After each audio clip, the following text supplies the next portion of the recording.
লাবিবা একটি ৫ বছর বয়সী মেয়ে যে স্কুলে যেতে খুব ভালোবাসে।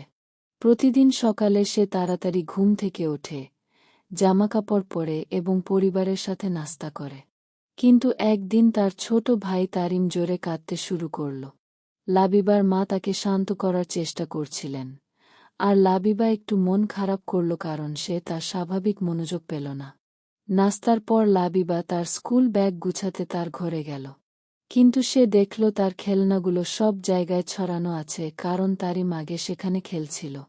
লাবিবা একটু বিরক্ত বোধ করল এবং ভাবল, তারিম কেন সবসময় এত অগোছালো করে। স্কুলে লাবিবার শিক্ষিকা একটি গল্প বললেন, একটি বড় বোনের কথা যে তার ছোট ভাইকে সাহায্য করত। শিক্ষিকা বললেন, আমাদের ভাইবোনদের প্রতি দয়ালু এবং সহযোগী হওয়া আমাদেরকে আরও ভালো মানুষ করে তোলে।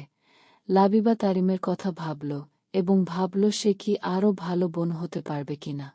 স্কুল থেকে বাড়ি ফেরার পথে লাবিবা সিদ্ধান্ত নিল যে সে তারিমের সাথে আরও ধৈর্যশীল হতে চেষ্টা করবে। সে ভাবল, যদি আমি তাকে সাহায্য করি তাহলে সে হয়তো এত কাঁদবে না, আর মাও এত ক্লান্ত হবেন না। লাবিবা বাড়ি পৌঁছেই দেখল তারিম মেঝেতে হামাগুড়ি দিয়ে তার খেলনাটি ধরার চেষ্টা করছে। বিরক্ত হওয়ার বদলে লাবিবা খেলনাটি তুলে তারিমের হাতে দিল। তারিম খিলখিল করে হেসে উঠল এবং হাততালি দিল। লাবিবাও হাসল। লাবিবা লক্ষ্য করল তার মা সারাদিন তারিমের দেখাশোনা করে ক্লান্ত হয়ে পড়েছেন। সে জিজ্ঞাসা করল, মা, আমি কি তোমাকে তারিমের সাথে সাহায্য করতে পারি? তার মা হাসলেন এবং বললেন, অবশ্যই প্রিয়ে। লাবিবা নিজেকে কাজে লাগাতে পেরে গর্বিত বোধ করল। লাবিবা এখন স্কুল থেকে ফিরে প্রতিদিন তারিমের সাথে খেলতে শুরু করল। সে তারিমের সাথে ব্লক দিয়ে টাওয়ার বানাত, ছবির বই পড়ত এবং গান গাইত। তারিম তার বড় বোনের সাথে সময় কাটাতে খুব পছন্দ করত, আর লাবিবাও তাকে হাসাতে উপভোগ করত। লাবিবার সাহায্যে বাড়িটি অনেক শান্ত হয়ে গেল।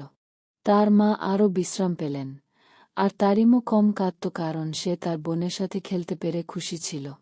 লাবিবা নিজেকে এত ভালো সহযোগী হতে পেরে গর্বিত বোধ করল। একদিন সন্ধ্যায় লাবিবার মা তাকে জড়িয়ে ধরে বললেন, লাবিবা, তুমি এমন একটি চমৎকার বোন হওয়ার জন্য ধন্যবাদ। তুমি আমাদের পরিবারকে অনেক সুখী করে তুলেছ।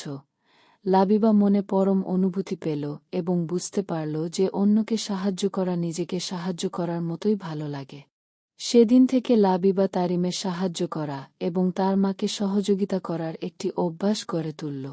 সে শিখল যে দয়ালু এবং সহযোগী হওয়া শুধু অন্যকে সুখী করে না, বরং নিজের হৃদয়কেও আনন্দে ভরে তোলে। গল্পের শেষ।